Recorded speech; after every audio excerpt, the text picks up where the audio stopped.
ये class C TET, super TET, UP TET के लिए इम्पोर्टेंट है। और इसका पहला क्वेश्चन है, शैशवावस्था में बालक के क्रियाकलाप मूलतः किस प्रवृत्ति के होते हैं?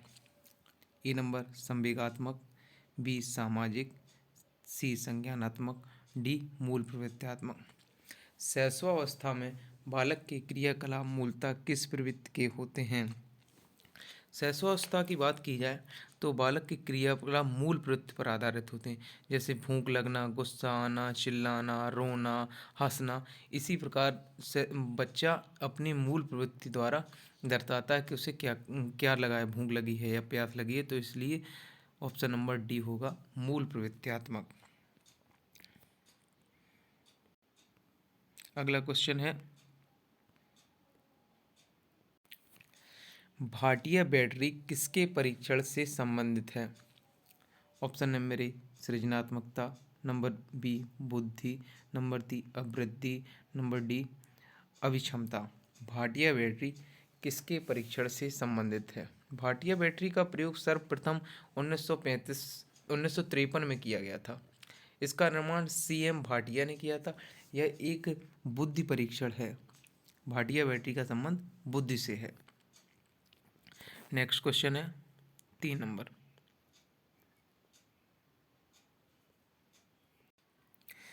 प्रगतिशील शिक्षा के संबंध में निम्न में से कौन सा कथन सही है?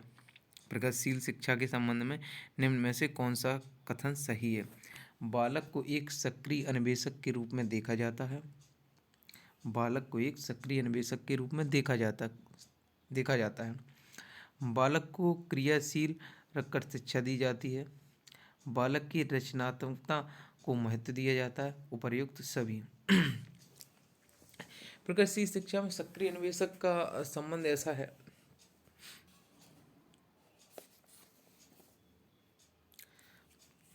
प्रगतिशील शिक्षा में बालक को एक सक्रिय अन्वेषक के रूप में देखा जा सकता है। ऑप्शन ए सही होगा, क्योंकि प्रगतिशील शिक्षा में बालक को रखकर देखा जाए सक्रिय अन्वेषक के रूप में रचनात्मकता, खोजी स्वभाव को महत्व दिया जाता है। इसलिए ऑप्शन ए सही होगा। क्वेश्चन नंबर 4, जेंडर क्या है? जेंडर क्या है? एक सामाजिक संरचना है, एक उत्तेजना की स्थिति है, एक मनोवैज्ञानिक संरचना है, एक परिभाषीय व्यवहार है। जेंडर क्या है? जेंडर क्या है? ऑप्शन ए एक सामाजिक संरचना है। जेंडर में हम कहेंगे कि जेंडर एक सामाजिक संरचना है। जेंडर एक सामाजिक संरचना है क्योंकि एक समाज द्वारा बनाया गया है कि इसमें जेंडर में महिला और पुरुष को अलग अलग भागों में विभाजित किया गया है जेंडर में। इसलिए जेंडर को एक सामाजिक संरचना कहा गया है। क्वेश्चन नंबर नेक्स्ट,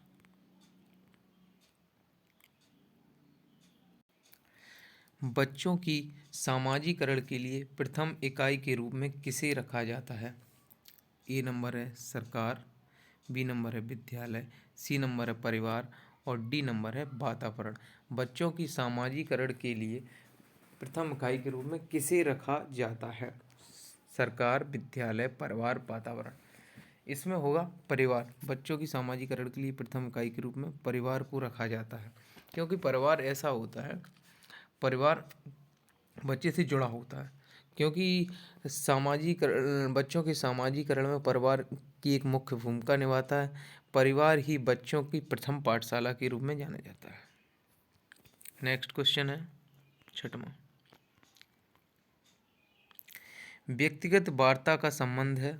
व्यक्तिगत वार्ता का संबंध है भ्रांत वार्ता, स्वयं से की जाने वाली मौखिक वार्ता, समस्या समाधान हेतु आवश्यक वार्ता, अहम केंद्रित वार्ता। व्यक्तिगत वार्ता का संबंध है, व्यक्तिगत वार्ता का संबंध है स्वयं से की जाने वाली मौखिक वार्ता, इसे कहेंगे व्यक्तिगत वार्ता।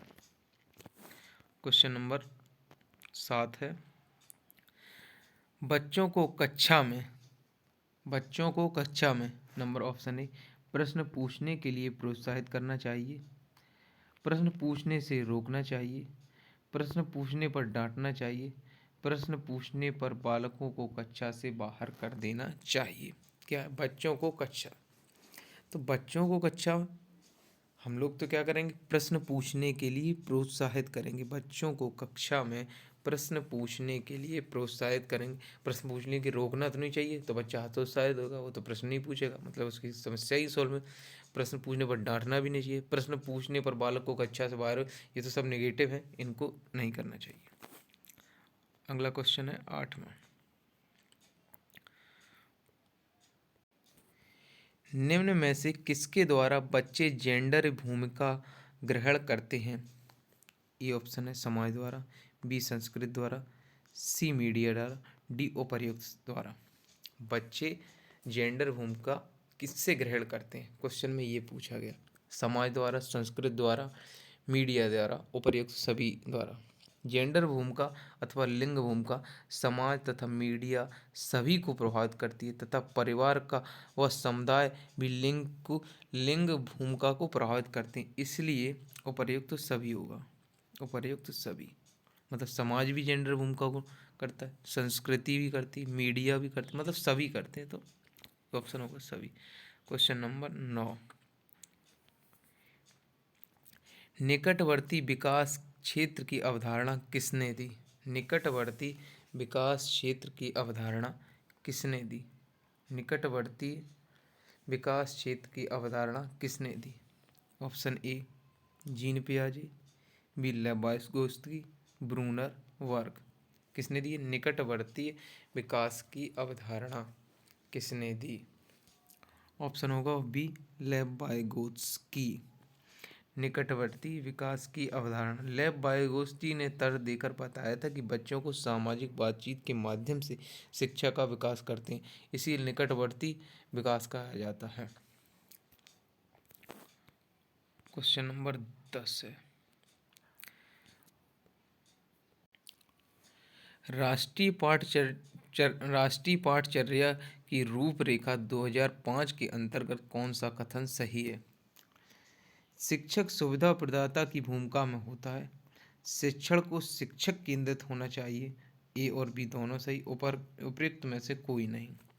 राष्ट्रीय पाठचर्या की रूपरेखा 2005 के अंतर्गत कौन सा कथन सही है? शिक्षक सुविधा प्रदाता की भूमिका में होता है। राष्ट्रीय पाठचर्या की रूपरेखा एनसीएफ 2005 के अनुसार शिक्षक की भूमिका सुविधा प्रदाता की होती है। इसके अंतर्गत शिक्षक को बाल केंद्रित बनाने की बात की गई। अतः ऑप्शन नंबर ए सही होगा, क्योंकि शिक्षक एक सुविधा प्रदाता की भूमिका निभाता है। शिक्षण को शिक्षक केंद्रित होना चाहिए, नहीं, शिक्षण को बाल केंद्रित होना है, शिक्षक केंद्रित नहीं, बाल केंद्रित। इसलिए ऑप्शन नंबर ए सही है। शिक्षक सुविधा प्रदाता की भूमिका निभाता है। आज के लिए बस यही था क्वेश्चन। नेक्स्ट वीडियो में मिलते हैं।